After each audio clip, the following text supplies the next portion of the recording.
Tava esquecendo. Pessoal, tá gravando a aula, tá bom? Pode me deixar lá disponível. Nossa, vou gravar. Vocês estão gostando da aula assim, ao vivo? Vocês gostam, quer dar uma variada, uma aula gravada, ficar mais light? Ou vocês querem, continua desse jeito? Vocês que mandam, tá? Qualquer coisa, vocês podem mandar no WhatsApp. O professor... Para mim tá bom, assim. Faz uma aula diferente, faz outra coisa, você pode falar, porque nesse... Ô, professor. Nesse momento, existem essas variâncias mesmo. Se a gente vai para o quadro, como se fosse sala de aula, tem um quadro aí atrás, não sei se vocês estão vendo, pode ir para o quadro, pode... Ixi, eu dou aula nesse quadro aí, minha esposa dá aula aí, nós faz de tudo aqui, para tentar adaptar o máximo possível para os alunos, porque o importante é aprender, né? Mas recapitulando, nós então vimos a disciplina, nós vimos para que serve, qual que é os fundamentos, né? A dignidade da pessoa humana, nós batemos bem o pé, né? Nós ficamos aquela questão, largar aquela questão que o povo tem muito sobre direitos humanos, né? Coloca direitos humanos como se fosse direito dos humanos, direitos humanos para os humanos direito, né? E tem toda aquela coisa que é um senso comum, né? Então a gente já abandonou isso, então agora a gente vai para o entendimento maior de direitos humanos, né? Que é a evolução histórica. Essa aula geralmente eu só explico, eu nem passo muita coisa, mas como a gente está nesse sistema, eu fiz os slides, está disponível lá para vocês, lá como atividade, está lá disponível, se vocês quiserem pegar os slides e tal. Tá também, a aula vai estar disponível também gravada, tá? Se vocês puderem revisar. E é uma aula interessante, porque isso costuma cair em outras provas, tá? Às vezes você vai fazer um concurso aí que não tenha nada a ver, assim, que vai cair direito, mas quando ficar uma questão dessa. Então, vai dar uma ajuda legal nesse ponto. Vamos lá, então, pessoal, para a gente poder continuar nosso sistema?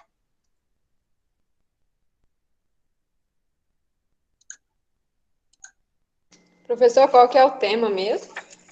Evolução histórica dos direitos do homem. Tá vendo o slide aí? Sim. Beleza? Então, vamos lá. Vamos trabalhar. Evolução histórica do direito do homem, tá? Então, pessoal, a primeira coisa que a gente... Oi? Na apostila tá em qual página, você sabe? Não. Ela não tem? Só tem no slide? Só slide. Geralmente, o problema é que tem um monte de lugares. Isso aqui nem tá, não tem nenhuma apostila específica que eu falo para você que o pessoal fez. Não tem. Não tem. Isso aí é um compilado de onde eu estudei aqui, estudei no livro ali, estudei no livro ali, estudei no livro ali, fui fazendo, e eu mesmo fui trabalhando isso aí. Não tem uma apostila específica. Eu acho que essa que eu pus, talvez não tem. Professor, Oi? que horas que você colocou na plataforma essa slide aí? Você colocou agora? Tô, hein? Agorinha. Seria, tipo assim, uma ideia, seria interessante colocar mais cedo, que daí a gente tira os cheques para acompanhar, entendeu? Mas eu vou pôr na tela. Mas tipo assim, a gente gosta de rabiscar, de escrever. Tá certo. Então tá bom. Não, você tá certo. Vamos pôr. Daí disponibiliza mais cedo, que daí a gente imprime, entendeu? E à noite a gente tem todo o material. Não, tranquilo. Me cobra. Eu sou daquele tipo, né? Tá bom. Eu fiz isso aí agora, terminei agorinha. Eu vou lá e faço o slide. Porque eu nem ia pôr slide, sabe? Eu nem ia pôr. Aí eu peguei, não, vamos pôr para os meninos, né? Porque eles... Vai que eles querem. Não, pessoal, não tem. Isso aí tá por aí, tá? Eu não sei se o texto do Mazzuoli, o professor me passou do Mazzuoli, um livro do Mazzuoli, talvez possa pegar. Vocês podem pegar com o Joseph, a xerox do livro. Então, tem muita coisa que vocês podem estar procurando para poder fazer, tá bom?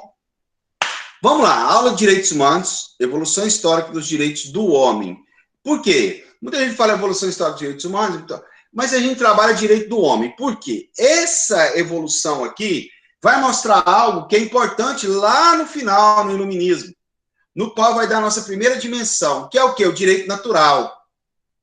Como funciona isso? Como o direito natural ele vai aparecendo conforme os tempos. A racionalidade humana ela vai sendo construída. E o direito do homem, essa evolução, essa história, né? Elas nos dá todo esse parâmetro para a gente poder entender. Bacana? Então, nós vamos chegar, os marcos históricos do direito do homem, nós vamos chegar, então, nesse quadro aqui, que representa a Revolução Francesa, que é a primeira dimensão de direitos humanos, no qual a gente vai estar estudando na próxima aula. Tranquilo até agora? Tá sussa, né, pessoal? Até agora tá tranquilo direitos humanos, né? Sim. Uhum. Então tá bom. Sim, professor. Suave, bom. Vamos saber, vamos ver na primeira avaliação. Lá que o bicho pega. Mas vamos lá. Primeiras leis escritas. A gente estudou isso semestre passado, só que eu vou trabalhar em cima da questão do direito do homem. O que houve? Essa aula vai ser até curtinha, viu, pessoal? Até curtinha. O que houve Muito bom. de interessante aqui nesse parâmetro aqui? Mas pergunta, gente, pergunta. A gente estuda em história do direito, só que a gente trabalha história. A gente vai trabalhar a questão dessa evolução. O que aconteceu? Algumas leis antigas, né, que surgiram, né, surgiram por quê? As primeiras leis escritas é para corrigir injustiças. Não sei se vocês lembram, Urnamur, Exuna, a gente trabalhou isso lá. E dentro dessas leis, as punições eram trabalhadas muito como vingança. Então não havia uma punição, havia o quê? As pessoas eram vingativas. A punição era privada. De que forma? Alguém fazia alguma coisa comigo, eu corri e fazia alguma coisa com ela, né? Então, o que acontece, então? Os reis começaram a perceber que esse tipo de coisa não cometia justiça, ela era desproporcional. E aí passam a criar algumas coisas, algumas leis, tá? Para que isso não possa ferir tantas pessoas, né? Para que não fique desproporcional. Porque se a gente for fazer justiça por meio da vingança, não funciona. O sentimento de vingança é um sentimento cruel, tá? Então você vai infringir ao outro muito mais que ele infringiu a você ou a alguém que você estava aqui. Então sempre vingança dá errado. Então os reis pensaram nisso. Uma das coisas que foi interessantíssima nessa época foi o princípio Urnamur, Exuna, o que eles colocaram? O princípio da reparabilidade. Então eu vou reparar o dano.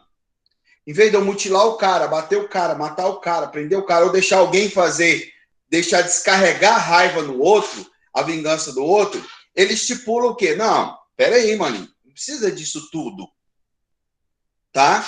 Um exemplo, o cara fez um dique lá, vamos colocar aí do Hammurabi, faz muito isso. Arrebenta, vai lá e atrapalha a roça do cara, o cara vai com a família dele todinho, mata a família do outro só porque ele foi negligente no dique. Não é assim. E os reis, então, pensou o quê? Não, vamos reparar. Não foi isso que o cara fez a você? Então, o que você quer? Eu vou reparar o dano. Ele vai pagar a reparação da sua roça. Pronto. O que você está querendo mais? Mas você quer que o cara... né? Foi uma negligência, não foi uma ideia dele. Então, o princípio da reparabilidade. Foi muito interessante isso. Hoje em dia, nós temos muito dessas coisas hoje, né? Tem hora que a gente quer matar o cara, mas o cara muito vai te reparar, né? Porque a gente não pode ter senso de vingança, ódio, né? E paixões. A gente tem o quê? O direito tem que pautar pela racionalidade, certo? Então, vamos pensar e ser racional. Então, reparabilidade é melhor. Sacou essa parada? Sim? Tranquilo? Vamos lá. O Código de Hammurabi, além de ser fantástico, a gente estudou bastante ele, já falou, né? O que ele tem de interessante, pessoal? Muito top. Publicidade das leis. Ele positiva a lei. Você já imaginou se a lei não for positivada? Né? Se a lei fosse para os costumes da cabeça de alguém que estaria ali para julgar alguma coisa? Hammurabi falou, não, quem manda na lei é o Estado, ou seja, eu, e ela vai ser pública para que todos possam conhecer. Vocês imaginam se as leis não fossem publicadas, eram apenas costumeiras? Era muito complicado. Então ele vai fazer o quê? Ele vai publicar as leis, além de manter o princípio da reparabilidade e outras coisas, né? E ele vai criar algo muito interessante também, que ele vai a proteção do Estado ao cidadão. De que forma? Contra roubo, tá?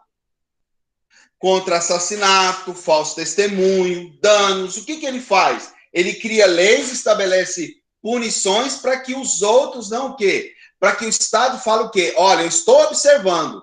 Então, o direito do cara de ter seus bens jurídicos resguardados, o Estado está resguardando o direito dele. E está público aqui nessas leis. Então, olha lá o que vocês vão aprontar. Né? Então, o Estado fala isso. Então, o que é interessantíssimo no Código de Hammurabi é essa parte.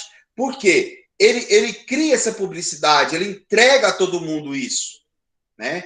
Hoje em dia, nossas leis não é pública, todo mundo deveria, né, ter. Para mim era matéria de escola. As pessoas têm um senso comum muito das coisas, é matéria de escola. Pessoal, só um pouquinho que eu vou fechar uma janela aqui, que tem uns marimbondos aqui em casa. Está começando a voar aqui perto aqui.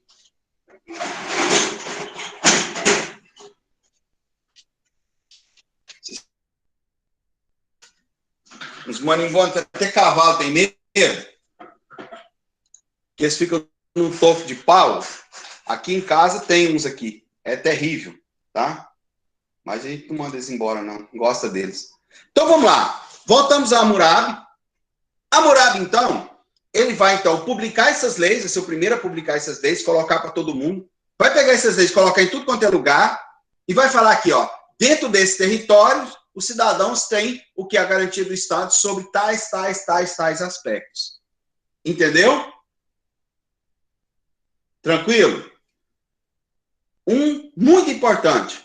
A primeira declaração de direitos que existiu, que fala que o primeiro de direitos humanos, gosta muito de falar isso, que é o cilindro de Ciro, tá? Em 550 a.C. Cilindro de Ciro, considerada a primeira declaração dos direitos humanos, ao permitir que os povos exilados da Babilônia regressassem às suas terras de origem. O que nós tínhamos naquela época? Nabucodonosor pega os povos da Palestina e leva para a Babilônia, chamado cativeiro da Babilônia. São 10 tribos de hebreus, né? E o que eles fazem? Prendem... deixa eu fechar meu WhatsApp aqui, peraí, senão ficou embora. Prendem esses indivíduos lá e fica como cativeiro. Ciro invade, né, os caldeus, que era o segundo império babilônico, e liberta. E coloca nesse cilindro aqui, ó, a declaração do direito dessas pessoas de ter o quê? De regressar para onde eles vieram, direito de professar sua fé, liberdade religiosa, porque os persas, muita gente coloca eles como muito bagunçados, os filmes, e para quem viu o 300 de Esparta, parece que os persas é tudo do cão, né? Parece que é os bichos, não. Não, os persas eram extremamente inteligentes no domínio. Eles invadiam o povo, ele não tirava a religião do povo, ele não tirava a liberdade do povo, ele queria só obediência. Os persas foram poderosos. É o Irã hoje, só que o Irã, ele acaba, a sociedade persa acaba quando os Ayatollah toma conta do Irã. Em 70 e poucos, acabam, né, os persas, a cultura persa, porque o Irã, até 1960, tinha liberdade, as mulheres usavam mini saia e tal, era uma cultura persa. Aí vem o fundamentalismo religioso xiita e toma o poder lá, né? E é muito antigo, você vê, 550 a.C. E esses caras tinham essa ideia, o cilindro de Persa, o cilindro de Ciro, conta essa história. Então, na antiguidade, já começa a surgir essa racionalidade, já vê as pessoas como indivíduo, já vê o outro, né, com direitos. Começa a surgir algo que vai vindo a progredir durante a evolução humana. Até agora tudo certo, pessoal? Sim ou não? Então tá. Sim, professor. Cilindro de Ciro. Sim. Se liga nessa, costuma cair em concurso pra caramba, tá? O cilindro de Ciro. Gosta de cair. É esse cilindro aqui, ó. Esse aqui é o Código de Hammurabi, esse aqui é o Ur-Nammu, tá? Beleza? Pessoal, vocês vão estar vendo uns quadros aqui, ó. Do lado, são pinturas modernas de hoje, são quadros de artistas que trabalham os direitos humanos, tá? Então, vocês não assustem com eles, não, é só para figuração mesmo daqui. Esses quadros aqui, os outros são figuras mesmo nossas. Vamos lá. Antiguidade clássica, Grécia e Roma, certo? O que eles têm para nós? Tudo. Cópia, nós somos a cópia e só evoluímos o que eles inventaram. Os gregos foram fantásticos, né? A gente viu que os gregos inventaram o que é cidadania, que nós usamos hoje. Cidadão. É interessante que hoje nós usamos o conceito de cidadão, mas as pessoas não entendem bem. Hoje as pessoas não entendem o conceito de cidadão. É muito interessante que o cidadão, as pessoas entendem o quê? Por isso que os direitos humanos são complicados para as pessoas entenderem. Pensa bem, o cidadão, ele tem direitos, não tem? O Estado não garante para ele aqui um monte de direito? Sim ou não? Sim. Sim. Ao mesmo tempo, ele garante deveres coletivos. Não é porque eu tenho direitos que eu não tenho deveres equivalentes. Aí as pessoas acabam criticando criticam os direitos humanos, né? Criticam os direitos humanos porque só dá direito. Não, a cidadania ela é bem clara. Eu tenho direitos e deveres. Eu não posso, não pode viver sem o outro. Mas o que acontece? A sociedade nossa hoje ela é extremamente individualizada, extremamente voltada para o eu, para mim. Até Deus hoje, né? Ele é híbrido. Eu invento o Deus que eu quero. O Deus que eu quero é de tal forma, né? A interpretação de Deus, a interpretação das leis. Para mim eu acho que não devia ser. E desse jeito ele já vai achando que as coisas vão para esse rumo. A sociedade é um mundo líquido. Vocês podem pegar pelo Bauman, tem um livro do Bauman, que eu já até devo ter falado para vocês, que é o cidadão, né? É inimigo do indivíduo. O indivíduo é inimigo do cidadão. Então, o que acontece? Eu só me dou o direito de ter direito. Eu não me dou o direito de ter deveres, né? Os gregos tinham essa ideia de cidadania, né? Inclusive, a palavra idiota significa aquele que não se interessa por política, né? Hoje, geralmente, a gente fala assim, não quer saber de política, não. Pelo contrário, você não pode querer politicagem, política sim, né? A gente tem que pensar politicamente, a política faz parte da família, né? A família é uma instituição que tem relações políticas, são relações de poder, né? Em sociedade, econômica e tal, nós todos temos que estar trabalhando. E os gregos nos deram isso. E os gregos nos deram algo extraordinário também ao mesmo tempo, que é o quê? Os conceitos básicos da nossa Constituição, básicos do homem, que é o quê? Isonomia, que a gente viu no semestre passado, que são direitos iguais para todo mundo, que está claro lá na Constituição, que vocês vão ver semestre que vem. Ao que você pegar o artigo 5º lá da Constituição, vocês vão trabalhar isso aí pra caralho, né? Então, a isonomia é, né, o conceito básico, certo? De quê? Que todos são iguais perante as leis, não existe nem maior nem menor. Esse princípio vai ser com muita luta garantido na primeira dimensão dos direitos humanos. Hoje, é tão interessante, se você chegar numa criança, numa creche, você tratar uma diferente da outra, o bichinho pode ter 3 anos que vai falar que está errado. Porque isso está intrínseco em nós. Tá? Intrínseco. Bom, isegoria, né? Que é o direito de fala. Mesma coisa. Isso é nosso, que vai dar nosso direito de liberdade de expressão. De eu expressar minha forma política de dizer, minha forma de falar, minha forma de dizer minha opinião. Desde que eu não contrarie a lei, que eu não faça apologia a nada, e que eu não vá contrariar a lei, eu tenho direito de expressão. Tem que tomar um pouco de cuidado com o direito de expressão, que as pessoas confundem muito, né? Senão daqui a pouco tem uns malucos aí falando em volta da escravidão, né? E aí vai. Algumas coisas que vai ferir o outro, né? Então a gente tem que tomar um cuidado. Isocracia, que é o direito de ocupar cargos de governo. É o direito de ocupar, tá? Eu posso direito de concorrer, não o direito de ocupar, o direito de concorrer a cargos. Porque a gente já viu isso muito o ano passado, que são os fundamentos, semestre passado, são os fundamentos da democracia.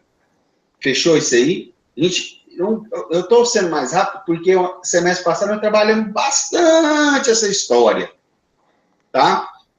Então, a gente entendeu bem que foi questão de prova e tal, tal. Então, já montou uma racionalidade muito poderosa, tá? Montou toda uma forma muito forte, né?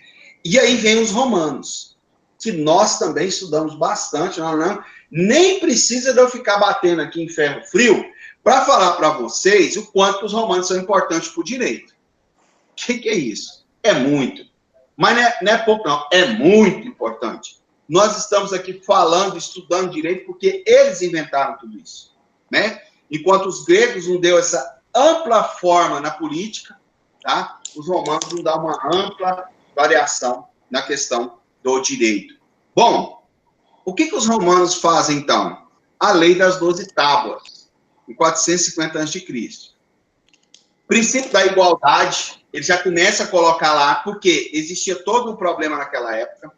Publicidade das leis, eles queriam que a lei fosse pública. Mais uma vez, vamos bater no pé, que a lei tem que ser pública, eu tenho que ter conhecimento, quando elas são colocadas, eu tenho conhecimento de procurar que lei que existe, como que faz, como que é, quem que fez, quem que não fez, isso é minha obrigação de cidadão, né? E o processo legal para ver o julgamento de um réu. Os romanos também colocam isso nessas leis das 12 tábuas. Mas isso não surgiu da noite para o dia. Não foi assim, nossa, que lindo, os romanos fizeram. Não, foi uma luta grandiosa, extremamente forte da classe dos plebeus, que eram oprimidos pela classe dos patrícios, que tinham o poder político. Então, uma luta social por direitos houve naquela época. Para quê? Para essa luta. Eles não concordavam, achavam injusto. O que eu estou querendo que vocês vejam é a questão da irracionalidade, tá? Saiu, pessoal, aí?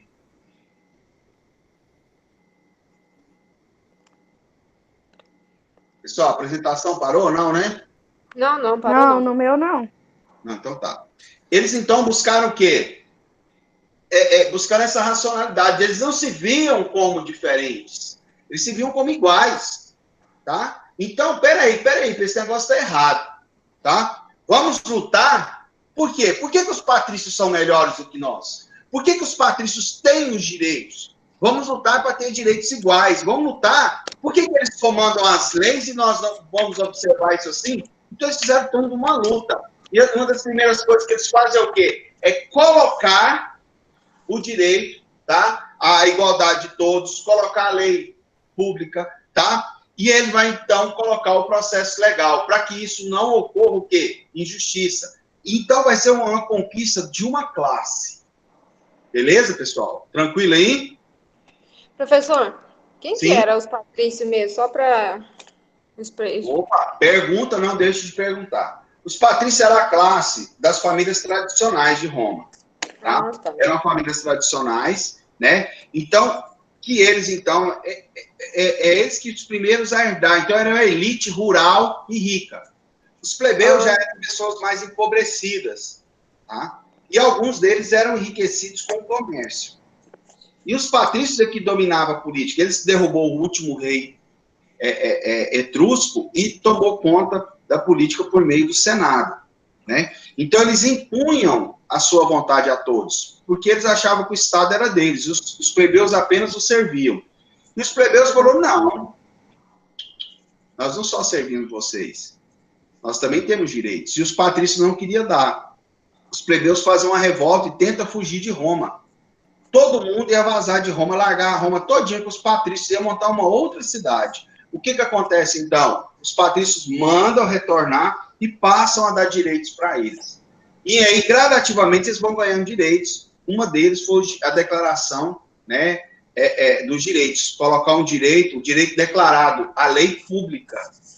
Gente, tanto sangue derramado para as pessoas terem o direito de ter a lei publicada. A publicidade das leis. E nós temos isso hoje e não damos valor. Eu acho isso incrível. As pessoas não estudam isso, não entendem da história. O quanto é importante o ato de votar, o quanto é importante o ato de você ter direito. Isso tudo foi conquista, assim, né? Tipo assim, influenciado, querendo ou não, da época, né? Nossa, isso aqui foi uma luta terrível. Pessoas morreram para que tivesse esses direitos. Você entendeu? Então, revoltas, brigas, manifestações, para que o quê? Para que essa racionalidade apareça. Isso é um caminho para chegar no que nós temos hoje. E as pessoas, o que eu estou falando é o quê? As pessoas hoje não dão valor, ainda brigam com os direitos humanos. Né? Por causa de uma exceção, eles colocam como se fosse a regra. Né? Então, para você ver, aonde que as coisas são tão fantásticas dessa construção. Isso tudo não foi fácil. Isso tudo foi muito difícil. Foi uma luta terrível até chegar a esse ponto aqui. Porque antes, como que era o direito? O direito era consuetudinário. Não existia. Tá? O que era? Os patrícios, por meio da religião, diziam o que era o direito. Então, quando um plebeu fosse lá contra algum patrício, alguma coisa, o que acontecia com o plebeu? Ele se lascava. Tá? Os plebeus sempre tomavam desvantagem, sempre a lei mudava e alterava conforme a cabeça do cara que estava ali interpretando que era um patrício. Aí os plebeus falaram, não, vamos fazer um negócio. Nós queremos que essas leis sejam publicadas e expostas, porque assim vocês não vão cometer injustiça. Porque quando a lei é publicada, e todo mundo sabe, a prévia cominação legal, né? Lei anterior que a defina, senta no Código Penal, né? Então as leis estão aqui. Então isso que define a gente. Então, quem mexer com isso aqui, está aqui. Não tem como você alterar conforme a sua mente. Não tem como cometer injustiça. Né? Então a publicidade das leis ajuda a diminuir as injustiças. Então os romanos fizeram isso para diminuir a injustiça. E isso que ocorreu pela luta dos coitados plebeus, que os patrícios não queriam. Tá bom? Respondi essa pergunta? Ou não? Sim, bem explicado. Tranquilo, tá? Vamos lá. Bom, aí vai começar a entrar agora, o negócio está um tanto filosófico e, ao mesmo tempo, um tanto mais, a nosso ver, um entendimento mais forte. Chega algo na humanidade fantástico. O que é isso aí, esse algo? O cristianismo. Nossa religião. A nossa religião, ela tem uma influência muito, muito forte na moral. Já está na plataforma, Fabiana. Já tá? Pessoal, que já está pedindo, a Rosana já me pediu para colocar mais cedo para ela poder imprimir, para poder escrever. Eu vou tentar ver se eu faço isso, tá? Pessoal, o cristianismo, ele é muito importante para nós. Nós vimos com os hebreus no semestre passado como que a ideia dos hebreus de direito é um tanto parecida com a nossa, né? E o cristianismo, ele vai vir com muita força. Veja o que é pregado por Jesus Cristo. Eu gosto de brincar, né? Para mim, Jesus Cristo foi um ativista dos direitos humanos. Também. Porque ele era um cara que lutava pelo mais fraco, lutava pela igualdade do outro, lutava pelo bem do outro, do amor ao outro, né? Foi injustiçado, foi feito tudo. E um cara que nos ensinou muita coisa para a evolução de nós mesmos, como cidadania. Não estou nem falando como questão religiosa. Vamos tirar a questão religiosa da história. Vamos colocar somente a questão mesmo sociológica, moral, ou a questão mesmo que a gente tem de direitos humanos. Vamos colocar aqui. Me fala se ele não é um ativista dos direitos humanos. Muito. Olha, junto com os mendigos, com as pessoas simples, pobres, foi lá e fazia lá multiplicação de pães, para dar comida para o outro, para quê? Para que o outro tenha dignidade. Curar as pessoas para que elas tenham dignidade. Né? Chegar até o outro e mostrar que o outro é igual, que eu sou simples, a humildade. Tudo isso me faz o quê? Um ser humano melhor. Para que eu olhe para o outro, não com desdém, mas com o outro como pessoa, como ser, como eu, como humano. Jesus, então, foi um ativista importantíssimo para os direitos humanos. Porque qualquer um que venha dizer qualquer coisa sobre isso, só pegar o cristianismo e colocar ele em pauta. que nós estamos falando nada mais, nada menos que a moral cristã nos diz. Podem até tentar modificar isso, mas pega o evangelho inteiro e me fala que tem alguma coisa que não seja. Não há. Desculpa, mas não há. Só se você for cavar bem. Ou você tem um entendimento maior do que eu de algo que seja moral. Então, o que o cristianismo coloca? O cristianismo, então, vai dar uma evoluída nesse ponto. Na Idade Média, o que vai rolar? Os senhores feudais começam a assumir o poder político, eles começam a dominar os feudos, e dos feudos eles começam a colocar suas leis, né? E o poder do senhor feudal em cima do feudo era grande em cima de todos os indivíduos. Poderoso, tá? E aí o que acontece? Eles começam a mandar. E o poder político fica na mão do senhor feudal. Só que a igreja, o que ela vai dizer? Existe um direito que ele não existe escrito, ele não existe falado, ele não pertence aos homens, ele pertence a Deus. Vamos com calma que isso aí vai mudar depois. Que é um direito natural, que é o direito divino. No qual eu, igreja, naquela época, tá, pessoal? Naquela época, tenho o direito de exercê-lo. Os homens têm suas leis, mas eu estou acima deles, porque eu represento Deus na terra. Isso é a papo da Igreja Católica, que começa a soltar uma ideia de um direito natural. Agora eu quero que vocês comecem a pegar essa ideia de direito natural. E esse direito natural é um direito que provém de Deus, né? Então ele é proferido pela fé. E esse direito, ele vai ser muito carregado, né, pelos princípios cristãos, de igualdade, justiça, nada mais falando de justiça do que o Evangelho e o Velho Testamento fala de justiça o tempo todo. Os justos irão para o reino de Deus. Só de falar. E qual que é o justo? O que segue a moral cristã. O direito de liberdade dos indivíduos, a fraternidade, grande influência moral na nossa cultura ocidental. Então, essa ideia, ela começa a florir, a florescer e a bater muito forte dentro do processo naquela época. E o cristianismo, né, e a igreja, ela passa a proferir o que? Esse direito natural. Pode haver cada feudo a sua lei, mas a lei de Deus está comigo.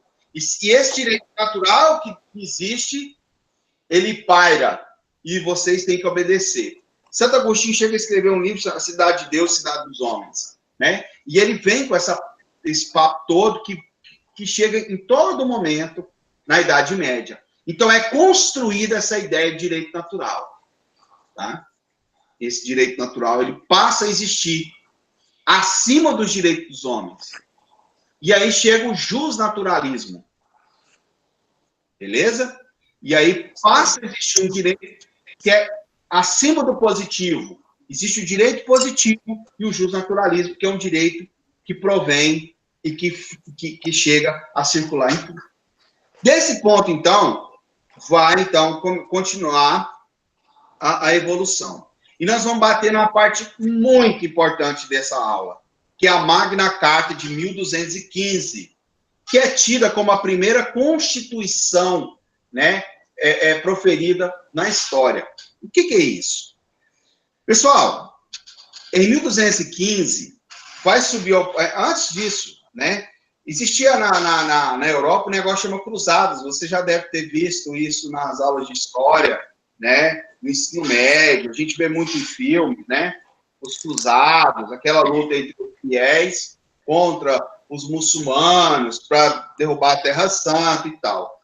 Muitos reis, então, iam para lá para poder conquistar mais território, né? Para poder obedecer à igreja, para fazer um monte de coisa. E Ricardo era um rei da Inglaterra muito grande, né? Muito poderoso. Então, ele vai para a cruzada. E quando ele vai para a cruzada, ele não tinha herdeiro. Deixa no seu lugar o seu irmão. Tá? Naquela época, quem recebia a herança era o primogênito, ou o irmão mais velho. Os outros não recebiam herança. Tá? Diferente lá do Código de Hammurabi, diferente um pouco dos egípcios. Na Europa, não, era o primogênito. Então, quem era o rei era Ricardo, quem tinha as terras era Ricardo, quem tinha o poder era Ricardo, e os outros irmãos não tinham nada. Quando Ricardo vai para a guerra, o seu irmão João sobe ao poder. E ele era conhecido como João sem terra. Tá? O João, então, começa a pôr as manguinhas de fora, a querer ser muito poderoso e a querer subjugar a nobreza naquela época. Essa é a carta de 1215, pessoal, é uma foto dela. E aí ele vai, então, aumentar imposto, ele vai começar com isso, vai começar com aquilo, e tudo começa, toda uma parada aí, tem até no filme Robin Hood e tudo, e toda uma ideia. E o que acontece? A nobreza inglesa, os nobres ingleses, os poderosos da época, né, os senhores feudais nobres, os grandes nobres de York, Lancaster, as famílias fodidas que tinham lá, eles não vão aceitar a imposição do rei, tá? E vê um enfraquecimento dele por ele não ser o Ricardo. Se fosse o Ricardo, era até outra história. Mas era o João. E aí, o que aconteceu, então? Eles vão fazer uma guerra contra o rei. E vão vencer.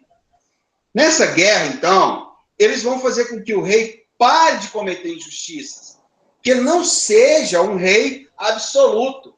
Que ele obedeça algumas normas, porque só porque ele é rei, não é que ele seja superior. Aí que foi top a história.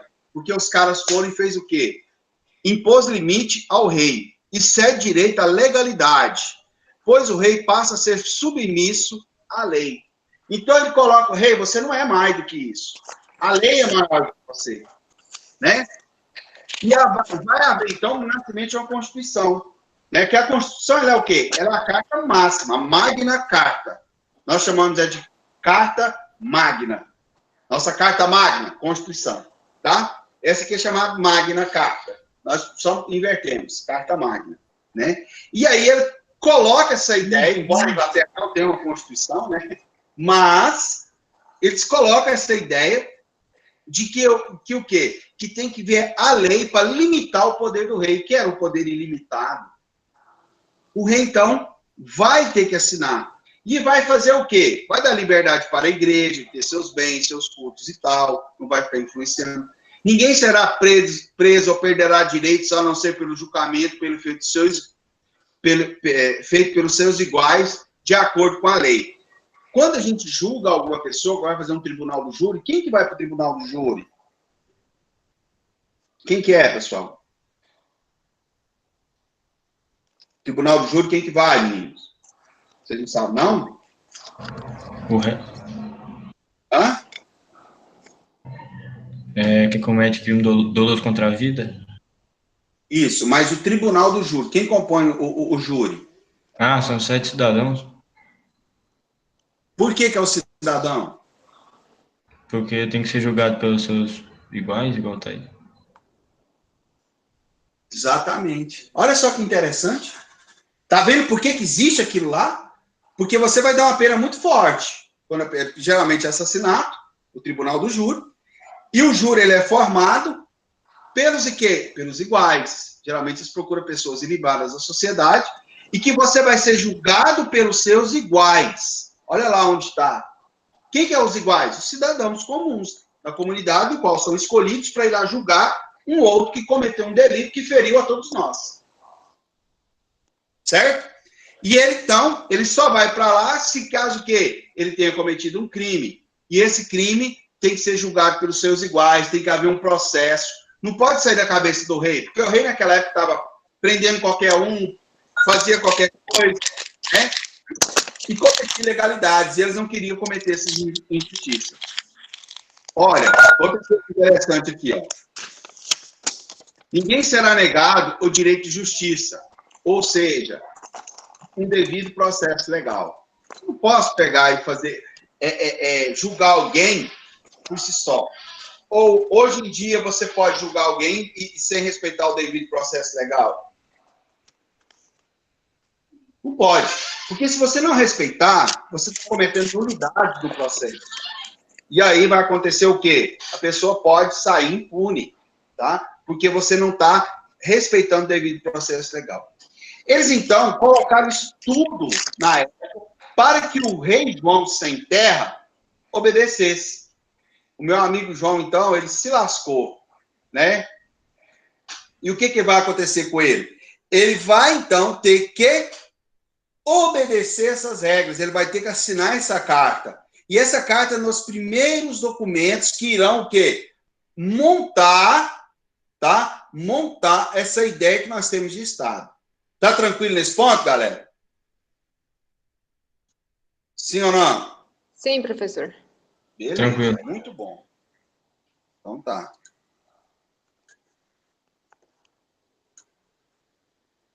Idade moderna. Vamos lá, vamos continuar. Nosso último slide, tá?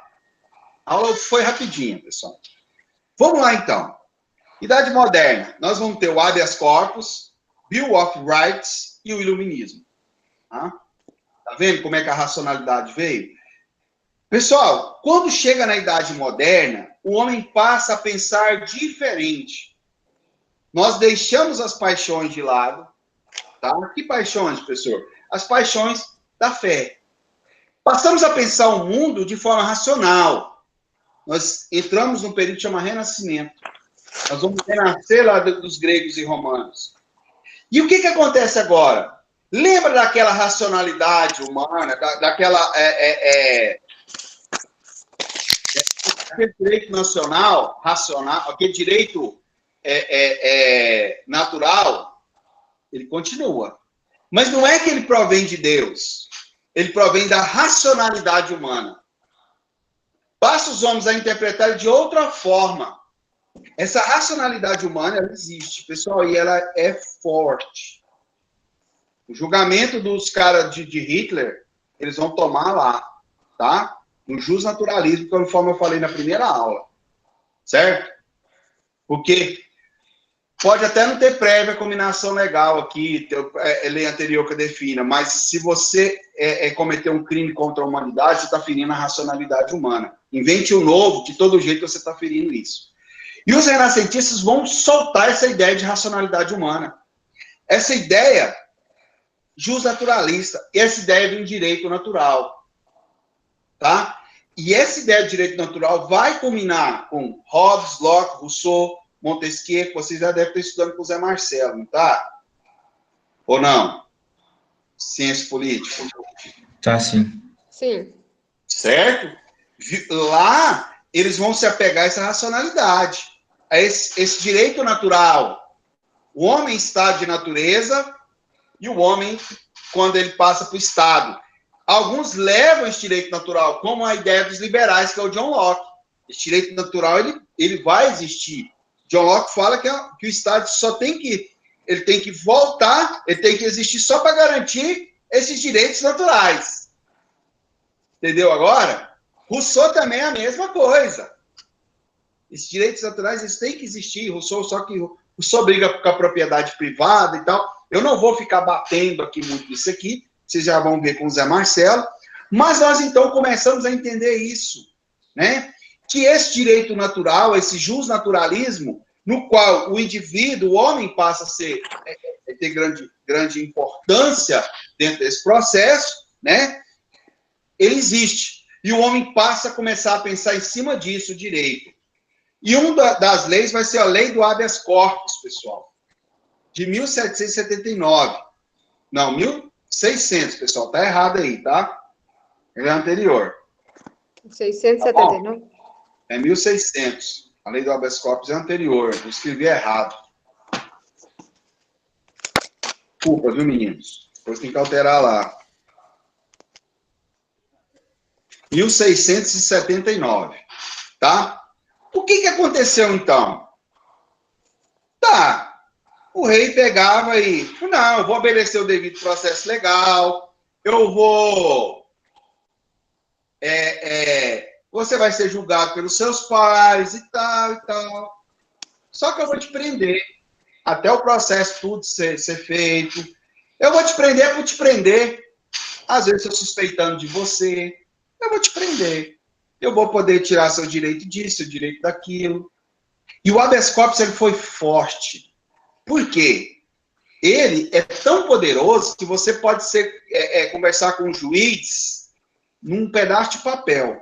Vamos lá, então, para você ver. O que é o habeas corpus? A reclamação ou requerimento escrito de algum indivíduo ou a favor de algum indivíduo detido ou acusado de praticar crime. Porque quando o Estado pega o indivíduo, ele passa a tomar conta do corpo daquele indivíduo. Tá? E aí, essa lei é tão complexa que até você ir a julgamento, você não pode nem ser preso por grilhões. Você só pode ser preso após o julgamento, após ser culpado.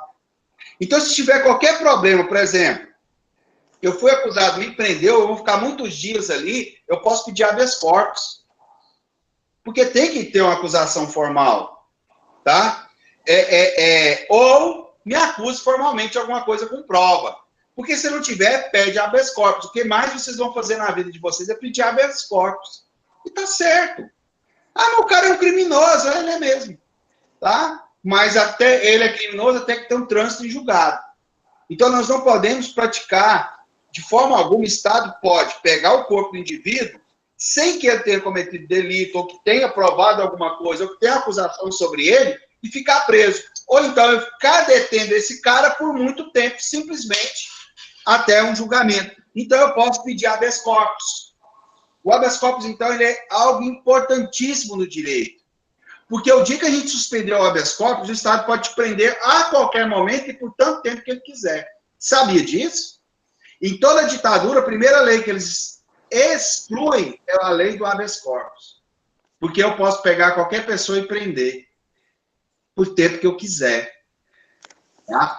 E aí, para que o Estado não cometesse injustiça, eles, então, criam a lei do habeas corpus para quê? Para que pudesse me defender um remédio contra o Estado, um remédio para que ele não possa ferir os meus direitos. O habeas corpus é um dos direitos mais fantásticos que nós temos dentro da história e da evolução, né, do direito ocidental. Tranquilo nesse ponto, meninos? O devido processo legal tem que ser respeitado. O habeas corpus está aí para isso. Ainda bem que ele existe. É uma lei fantástica. Professor? Oi. Qual foi o primeiro caso que foi usado o habeas corpus? Depois de criado? Não. Aí eu não sei. É porque havia muitos excessos do Estado. Né? Eu estou respeitando o processo legal. Eu estou isso, mas prendi o cara por muito tempo. Prendi o cara sem acusação.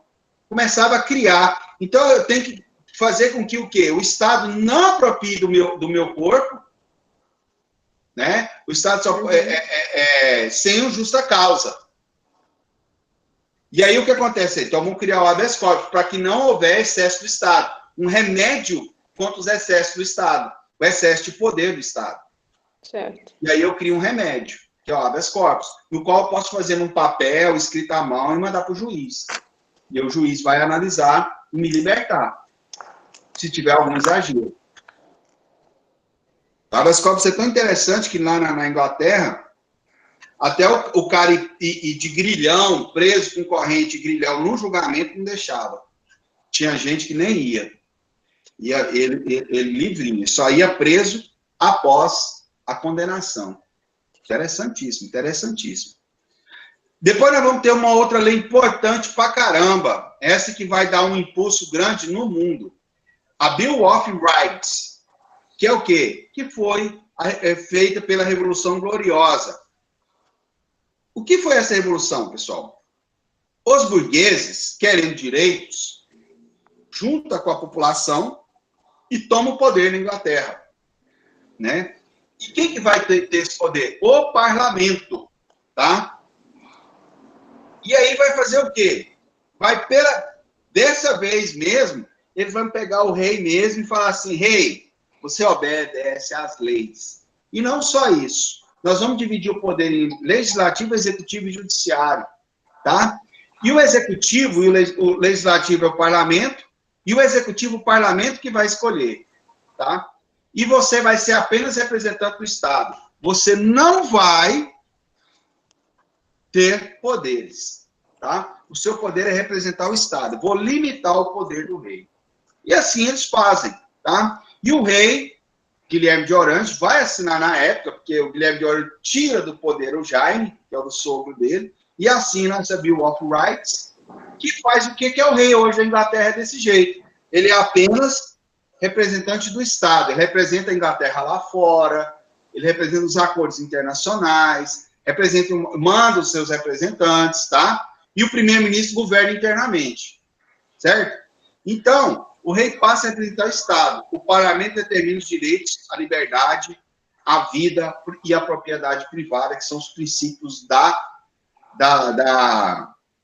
do liberalismo. Liberalismo e direitos humanos está muito em cima um do outro. O nascimento de um condiz com o nascimento do outro. E assim, então, a Inglaterra passa a ser, né, um Estado liberal, um Estado no qual é uma monarquia parlamentarista. Bacana? Sim. Ajudou muito a evoluir a Inglaterra economicamente. Bom, com isso, essa ideia que vão começar a surgir, o iluminismo, né, essa ideia liberal, ela vai começar a ir para a Europa, né? E ela vai para o estado mais absolutista que existia na Europa, que era a França. E a França, ela vai comprar essa ideia liberal que surge lá na Inglaterra. E começa, então, a existir o iluminismo, que é o quê? Iluminar. Iluminar o quê? Esse resquício de Idade Média, que é o poder absoluto do rei e o poder da igreja sobre as coisas.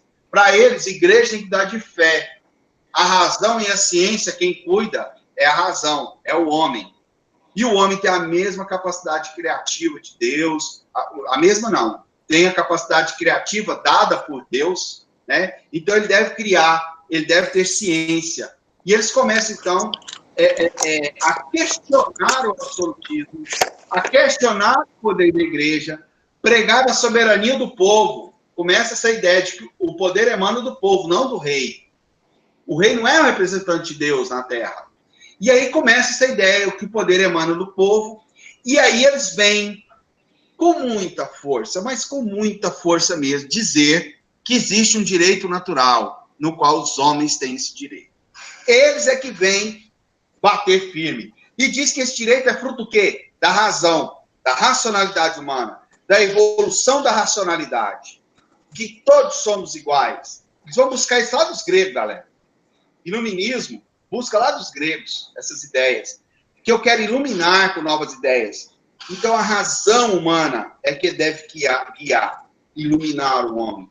Então, essa racionalidade é que deve criar os direitos. É daqui que devem sair os princípios. Os princípios vêm desse direito natural do homem. E aí, o que acontece? O direito de liberdade, direito à vida e outros direitos passa a ser batido muito forte. Liberdade, igualdade e fraternidade. E, ao mesmo tempo, a busca da felicidade é o lema deles, tá? E teve influência muito na independência dos Estados Unidos e na Constituição Americana, que é a primeira Constituição iluminista do mundo, que até hoje existe, que tem as ideias liberais. E o iluminismo foi tão poderoso, que ele vai influenciar a Revolução Francesa. E da Revolução Francesa e suas ideias, vai surgir o tema da nossa próxima aula, que é a primeira dimensão dos direitos humanos. Certo, pessoal? Que aí vem nossa próxima aula, que agora nós vamos deixar o direito do homem e passar para os direitos humanos. Percebeu como a marcha da racionalidade ela veio surgindo até bater no século XVIII, no final do século XVIII, e nós vamos ter, então, os direitos humanos existindo. A primeira dimensão, que é a dimensão, né, que nós vamos, então, dar a dimensão de liberdade. Tá bom? Próxima aula, então, nós estaremos trabalhando essa dimensão. Pessoal, alguma dúvida na aula? Aula bem rapidinha, bem tranquila, tá? Tem alguma dúvida? Querem falar alguma coisa? Tranquilo. Né? Professor, volta o slide só um pouquinho. Oi? Volta o slide só um pouquinho. Onde estava? Aqui? Isso, obrigada. Tem que mudar a data, eu vou lá dar uma mudada. Oi? Certinho. Pessoal, obrigada. Tranquilo mesmo, pessoal. Alguma dúvida, sem nenhum problema. Vocês querem Professor, Oi, pode perguntar. Sim, você não assusta que eu o estou vendo. senhor vai disponibilizar esse slide? O slide vai estar disponibilizado e a gravação também. O slide já está lá. Só que tem esse erro aqui de 1779, que é 1679. No habeas corpus. Certo. Professor, Ah. o iluminismo ele é da França, né? O iluminismo realmente ele nasce da Inglaterra, com essas revoluções aí, e ele vai parar na França. Tá? E da França ele vai espalhar para a Europa. Vai espalhar para a Europa. Com Napoleão e tudo mais. E o habeas corpus, ele surgiu de onde? Vão influenciar as ideias napoleônicas, do liberalismo e tal, vão influenciar até a nossa primeira Constituição.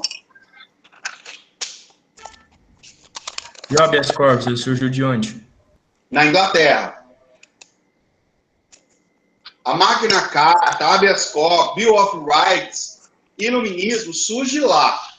Só que quando a gente estuda, a gente vê o iluminismo com grande força na França. Tá? E por ser na França que ele teve tanta influência no mundo. E de lá ele vai espalhar para os Estados Unidos, que vai ter a Constituição pautada nas ideias iluministas, nas ideias liberais, nas ideias de liberdade. Os americanos até hoje batem essa ideia de liberdade, que é a ideia iluminista. Pode perguntar, gente. Não é para ficar sem pergunta, hein? Porque esse tipo de dúvida aí, ó, é o que mais tem. Tem que perguntar. E eu gosto de pergunta. Para mim, agora tá tranquilo. Não, tem que perguntar, porque às vezes não ficou algo muito esclarecido, e o que acontece? É chato, porque às vezes fica aquela falhazinha. Mesmo se você for deitar e tiver alguma falha, manda um áudio para mim, eu te respondo a hora que precisar. Ok. A hora que eu tiver tempo, eu vou e respondo vocês. Se eu souber, na hora. Tá bom? Tá bom. Beleza, pessoal? Ok. Tranquilo. Eu acho que Beleza, eu estava falando mais. Oi? Sim, alguém perguntou? Não. Eu não vou ficar falando demais, que senão a gente falar demais acaba fazendo de menos, né? Por isso que eu já vou dar uma sossegada. Mas é bom assim. Vocês. Eu vou mudar aqui e vou tirar lá o 1669.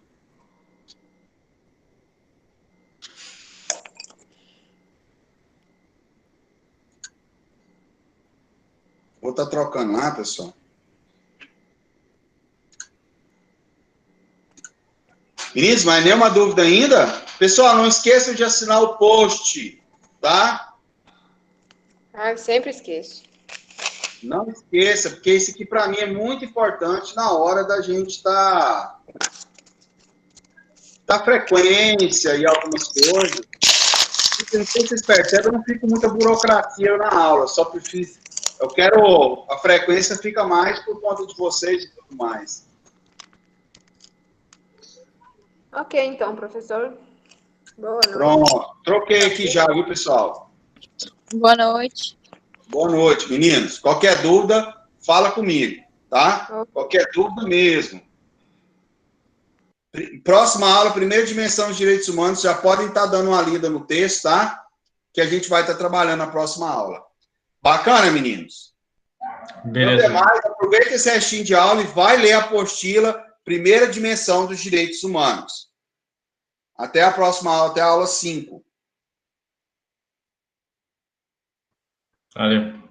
Falou, valeu. Muito obrigado, meninos, pela aula. Muito obrigado pela participação. Bastante gente hoje. Muito feliz, pessoal. Ok, professor, boa noite. Boa noite. Qualquer dúvida, me procura.